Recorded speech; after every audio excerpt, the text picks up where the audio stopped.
गरुड़ पुराण के अनुसार क्या होता है मौत के बाद।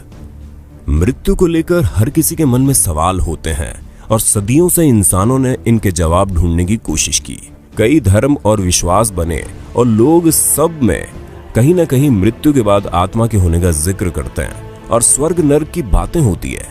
जब भी हमारा कोई दोस्त या घर का कोई सदस्य मरता है तो हम अक्सर ये सोचते हैं कि अभी वो कहाँ गए होंगे, या ऐसे ही बैठे बैठे कभी याद आती है तो हम सोचते हैं क्या वो अभी भी हमारे आसपास हैं, हमें सुन रहे हैं, या फिर दूर आसमान में तारा बन चुके हैं, या कहीं है ही नहीं और मृत्यु के बाद सब खत्म हो जाता है। इन सभी सवालों के जवाब विस्तार से लिखे हुए हैं गरुड़ पुराण में। गरुड़ पुराण हिंदू धर्म के 18 प्राचीन महाकाव्यों में से एक है। ये वैष्णवी साहित्य का एक भाग है और भगवान विष्णु और गरुड़ के बीच मनुष्य जीवन के अर्थ को लेकर वार्तालाप के रूप में लिखा हुआ है। गरुड़ पुराण में मृत्यु के बाद जीवन, अंतिम क्रियाक्रम और पुनर्जन्म जैसी बातों पर विस्तार से चर्चा है। इसलिए हिंदू धर्म में इंसान की मृत्यु के बाद आखिरी क्रियाकर्मों के समय इसका उच्चारण किया जाता है। हमने आपके लिए गरुड़ पुराण से खासकर इन्हीं सवालों के जवाब ढूंढे हैं और इस वीडियो में बताने जा रहे हैं। आप इसे ठीक से समझने के लिए अंत तक जरूर देखिए और सब्सक्राइब करना ना भूलें, क्योंकि हम ऐसे जीवन से जुड़े रहस्यों पर वीडियोस बनाते रहते हैं। तो चलिए फिर शुरू करते हैं। मृत्यु के बाद क्या होता है। मृत्यु के ठीक पहले, मृत्यु के दौरान और मृत्यु के बाद क्या होता है, ये गरुड़ पुराण में अच्छे से समझाया गया है।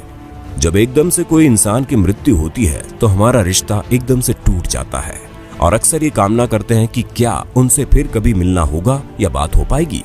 असल में मृत्यु एक बहुत ही इंटरेस्टिंग प्रक्रिया है और कुछ भागों में ये पूरी होती है, जो कि इस प्रकार है। नंबर 1, अर्थ सोल चक्रों से डिस्कनेक्शन। मौत से लगभग 4-5 घंटे पहले इंसान के पैरों के नीचे स्थित अर्थ सोल चक्र अलग हो जाते हैं, जिसका मतलब है धरती की सतह से संबंध टूट जाता है। इंसान की मृत्यु से कुछ घंटे पहले उसके पैर ठंडे पड़ जाते हैं। जब मृत्यु का सही समय आता है तो कहा जाता है कि मृत्यु देवता यम आते हैं और आपकी आत्मा को लेकर चले जाते हैं। नंबर 2, एस्ट्रल कोड टूट जाता है। जब मृत्यु होती है तो एस्ट्रल कोड टूट जाता है, जो कि एक तरह से शरीर और आत्मा के बीच का कनेक्शन है।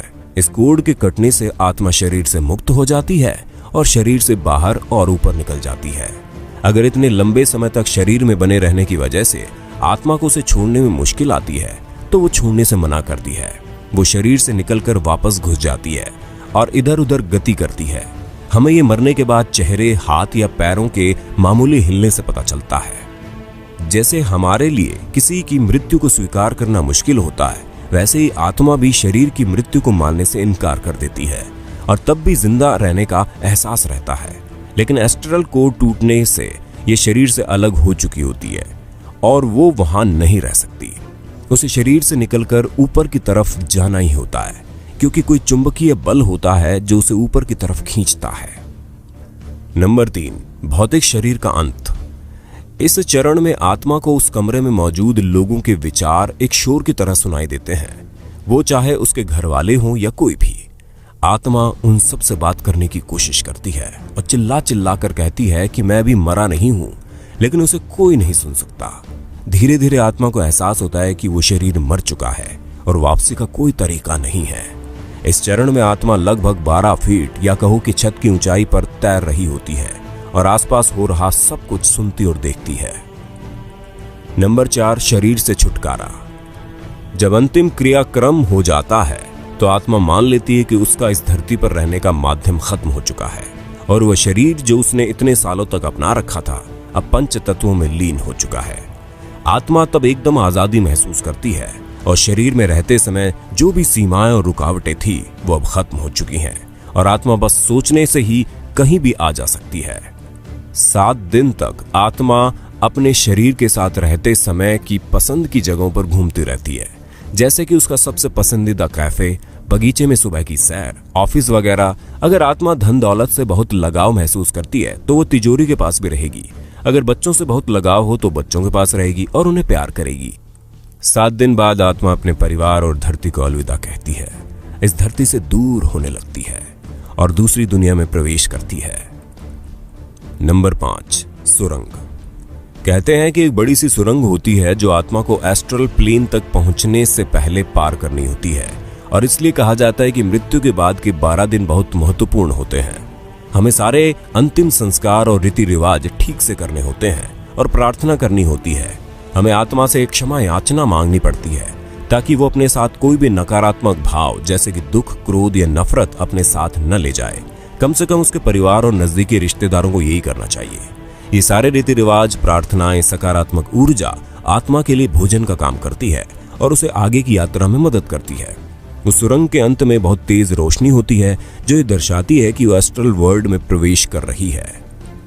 लेकिन अगर उसके घर वाले रीति रिवाज और प्रार्थना नहीं करते तो आत्मा सुरंग को पार नहीं कर पाती और फिर यही धरती पर फंस जाती है।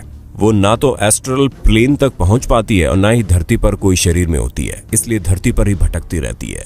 इसलिए किसी की मृत्यु के बाद भी उसके परिवार को अपनी जिम्मेदारी अच्छे से निभानी चाहिए और उसकी आत्मा को अंतिम यात्रा में मदद करनी चाहिए। नंबर 6, पूर्वजों से मिलाप। मृत्यु के बाद 11वें और 12वें दिन हिंदू सभ्यता में लोग होम, प्रार्थनाएं और रीति रिवाज करवाते हैं, जिससे आत्मा अपने पूर्वजों, नजदीकी दोस्तों, रिश्तेदारों और मार्गदर्शकों से मिलती है। पहले से मृत पूर्वज उसका ऊपरी दुनिया में स्वागत करते हैं और गले लगाते हैं, जैसे हम धरती पर अपने दोस्तों और परिवार को बहुत समय बाद मिलने पर लगाते हैं। उसके बाद आत्मा अपने मार्गदर्शकों के साथ धरती पर पूरी की हुई जिंदगी को महान कार्मिक बोर्ड की मदद से गहनता से परखा जाता है। यहीं पर एक दिव्य प्रकाश की उपस्थिति में पूरा जीवन देखा जाता है। नंबर 7, जीवन का सार। यहाँ पर कोई जज नहीं होता और ना ही कोई भगवान। आत्मा खुद ही अपनी जिंदगी की समीक्षा करती है, जैसे पूरी जिंदगी वो दूसरों को जज करती थी। आत्मा अपने साथ हुए बुरे के लिए क्रोधित होती है और बदला लेने की इच्छा रखती है। किसी का जो बुरा किया है उसके लिए पछताती है और उसके लिए खुद ही सजा मांगती है। जैसे कि आत्मा शरीर से और अपने मैं से नहीं जुड़ी होती, इसलिए आखिरी फैसला उसके अगले जीवन का आधार बनता है और इसी आधार पर आत्मा ही अगले जीवन के लिए रूपरेखा तैयार करती है, जिसे ब्लूप्रिंट कहते हैं। हर घटना और मुसीबतें जो झेलनी होगी और हर चेतावनी जिसका सामना करना होगा इस एग्रीमेंट में लिखी जाती है। यहाँ तक कि आत्मा उम्र, व्यक्तित्व और हालात भी खुद ही चुनती है। उदाहरण के लिए किसी इंसान ने पिछले जीवन में किसी की बेरहमी से हत्या की और मरने के बाद जीवन की समीक्षा करते हुए उसे बहुत पछतावा हुआ और उसकी सजा खुद को देने के लिए आत्मा अगले जीवन में खुद की किसी बीमारी से ग्रस्त होने का दर्द देती है या अन्य कोई भी मुसीबत जिससे उसको अपने किए के लिए सजा मिले। खुद को खुद ही जज करके आत्मा ब्लूप्रिंट बनाती है। जितना ज्यादा पश्चाताप होगा, आत्मा खुद को अगले जन्म में उतनी कठिन सजा देती है। इसलिए कुछ गलत करने पर किसी को माफ करना और किसी से माफी मांगना बहुत जरूरी है और हमें अपने जीवन में इसे अपनाना चाहिए। अपने विचारों और भावों को शुद्ध रखना चाहिए क्योंकि हम उनको मृत्यु के बाद भी लेकर जाते हैं, क्योंकि वो हमारे कार्मिक बोर्ड पर छप जाते हैं। जब अगले जन्म का ब्लूप्रिंट तैयार हो जाता है तो कुछ समय खाली होता है, जिसे कूलिंग पीरियड कहते हैं। नंबर 8, पुनर्जन्म।